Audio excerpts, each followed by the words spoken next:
Fascinating talk. I'm Tommy Gardner, CTO of HP Federal, part of HP Incorporated. I was ready for it to go on. He could have taken my place. I've got 15 minutes here. I was a program manager for 12 years in DOD, a submarine officer, and I use SBIR all the time. And going through a phase 1 and phase 2, getting to a phase 3, you're allowed to go sole source, but I never did. I wanted to see what else is out there. And part of the reason is you only know what you know. There's a lot of things going on through IRAD that may be a competing concept or a competing condition that I may not have known about. And so I like to see other things. But the speed is the key, and the speed to requirement filling. Unfortunately, in DOD, we don't fill all the requirements. We don't have enough money to do that. So you have to make choices. All right, so my talk is not about SBIRs or IRAD or all these fun things. I'm going to talk about zero trust. And from an IT perspective, it's a critical area to understand and know. Randy Resnick at DOD, I spoke with him Tuesday night, and he has got things moving at fast speed. And I really encourage you to read some of the things he's putting out, some of the certifications he's looking at. They're going full speed ahead. And I talked to Brigadier General Greg Toohill out of the Air Force, retired, who's now the CERT director, the Computer Engineering Response Team director at Carnegie Mellon Software Engineering Institute. Talked to him last night, and he's got a whole different philosophy on zero trust. And in fact, that's what he calls it. Zero trust is not a checklist that you check 91 or 93 things off and then you're certified. According to Greg, it's a philosophy of design. So depending on where you are, if you're at HP designing new products that you want to be as secure as anything there is in the market, or whether you're just a user trying to figure out how to use AI to do your job faster, cheaper, and better, it depends on your view of zero trust. What do you need? What do you need to understand? And what's the right way for you to view it? So in any topic, I like to go back to the definition. And how do you define zero trust? Well, it was defined by Forrester in 1999 in some papers they wrote, and they used it for a good decade or so in trying to advise their clients how to stop the barriers or that are used to protect a network and start looking at considering vulnerabilities, and don't trust anything unless you know where it's coming from. It's defined in the NIST document 800-207, and now there's variations of 207 since it came out maybe 6-7 years ago that have come out and have made some revisions to it. But the concept, the philosophy that Greg talks about is a concept of pedigree, understanding how you get to where you are now, and what do you trust in what you have now. So I think of it, I'm an old nuclear submariner. I've got 11 years underwater, so I've learned how to tell stories just to stay alert and stay awake on your watch. And in the submarine force, before we put any part into the reactor or reactor systems, you needed to know the pedigree. You needed to know where the metal came from and what lot it came from and how it was processed and how it was tested, the manufacturing process, some verification of the custody that it started here, and there's a chain of custody, almost like your drug testing. And it's a very controlled, precise process.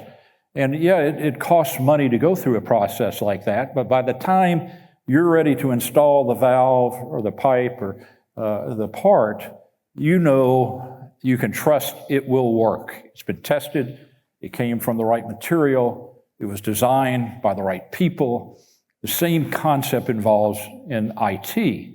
Most people think zero trust and they start talking about identity management, which is a major part of zero trust. If you don't know who's in your network, then you're just opening up all sorts of vulnerabilities. even somebody who belongs in the network that's an insider threat, are they doing the things that you would expect them to do for the job they have? Are they wandering afield? Are they looking and downloading files they have no business to do? And that's a big part of zero trust, and I think Randy's doing a really good job addressing that. He's also looking at the network. The network has more vulnerabilities than Carter has pills. I mean, I teach grad students at Catholic University on Monday nights in cybersecurity and software development, and you can't even fill a course up with network vulnerabilities without having to go into another semester. You just can't cover it all. So you kind of give the students general directions, point them in the right direction, and see how far they can go. Most of the studies in IT and in cybersecurity and in AI as well take independent study. You just can't learn it all from books, and you've got to work in it on a daily basis, and these students are preparing to do that. So identity management, network security, people need to think more about hardware zero trust. That's seldom part of the conversation. And the way I think about it, I am on the SCRIM task force, the Supply Chain Risk Management Task Force, one of the voting members, and I was co-chair for the threat evaluation. I was working group, co-chair for the AI impact on threats, the working group, and that hopefully will be released within the next 2 weeks. But I was also the co-chair for the H-bomb. I'm not talking of DoD parlance of weapons. I'm talking about, hardware bill of materials. So as a counterpart to the S-bomb work done by CISA, by Dr. Alan Friedman, who I was with this morning, and realized that when you're writing up a bill of material for software, you need to write one up for hardware at the same time, because it's a product bill of material that really matters. And it's how the software and hardware interact together. That's what counts. So Jen Easterly, the last CISA director, started using that product bomb with the Hill. The House picked it up, said that's a great idea. The Senate kind of likes the way it used to be. So that's, I think, typical in politics. One side likes something new and the other side likes the old ways. But it doesn't matter what you call it, you've got risk with hardware and software working together. And in the zero trust world, you want to make sure you're covering those threat vectors, that you understand where the hardware is, where the software is. We invest a lot of money in research. So we do a lot of IRAD, but we don't call it that because we don't do that much government contracting. Most of our work is commercial products. We're on, I would tell you, 176 countries right now, but we, after 3 years ago, when Russia invaded Ukraine, we pulled out the next day. We wrapped up the shop and got all our people. Those who weren't Russian were immediately evacuated. Those that were given an option. Did they want to stay? We were shutting down operations, or would they like to come to some other country and work for us there? And so we're in 175 countries now. We have vision and insights all over the world. We do research. Our research in cyber is done primarily in Bristol, England. It's run by a fellow named Boris Balanchev, who lives in Paris. He's a French citizen. And I've got some great research being done in Brazil, and some in Thailand, some in Singapore. The Singapore government pays for half of the research. If we put in $10 million, they put in an additional 10 because they want to become cyber experts. And so when you're looking at a zero trust philosophy, where is your software coming from? Who made it? Who had their hands on it? What is the pedigree? What's the precedence and how it was made? That's important things. We deal with the hardware side in many ways, but it's always a hardware-software combination. And so from the chips and the chipsets, we can get them from Intel, we can get them from AMD, we can get them from Qualcomm, but we know those suppliers. We know how they make them. We know where they make them. We know who they're owned by. And so there's a validation. We have well over 10,000 vendors for every product we have, and we do face-to-face, and there's a big cost to that. You can't have that kind of assurance for free. You can ignore it, and some companies do, but if you want to do things right in a supply chain, you investigate, and you build up trust from knowledge. You build up trust from observation. It was the Reagan presidency that's coined the phrase "trust but verify," and I think that's really where the supply chain changed. You can trust, but you need to make sure you verify. The software combination, our BIOS, our EUHI, is the extensible hardware interface for the user, is written by our software engineers. There are commercial BIOS that you can just go buy. It's available. The problem we have with that, and in buying a commercial BIOS with our products, is that most of the hackers in this world know line by line the code that are made up in the commercial BIOS. We treat our BIOS like Coca-Cola treats their secret formula. We don't tell. I don't have the need to know our BIOS code. I'm not sure I'd fully understand it, but I think I could come close, but it doesn't matter. I don't have a need to know. I'm not released. And so that gives us one step further, but this BIOS code is protected by an encrypted chip that stores what should be in memory and does a check within every 2 seconds randomly with what is in memory. And it does a hash check, and I imagine a lot of people in this room know what a hash is, particularly if you're into cryptocurrency. You've run into hashes before.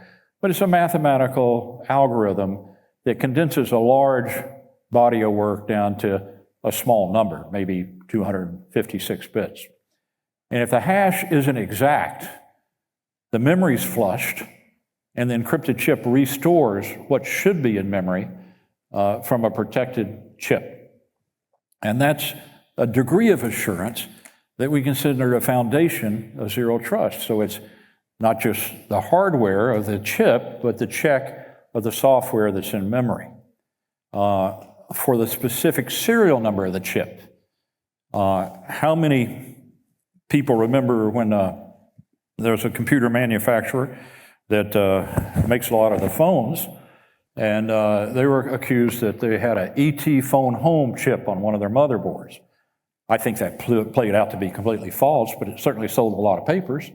And what prevents somebody from coming in and adding a chip to your motherboard? If they have access, physical access, like an insider threat might have, what's going to stop them? But more importantly, how would you know?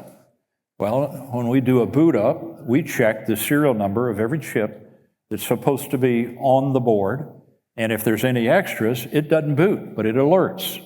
And it'll not just alert you at the user terminal or at the product terminal, but it sends an alert back to our security.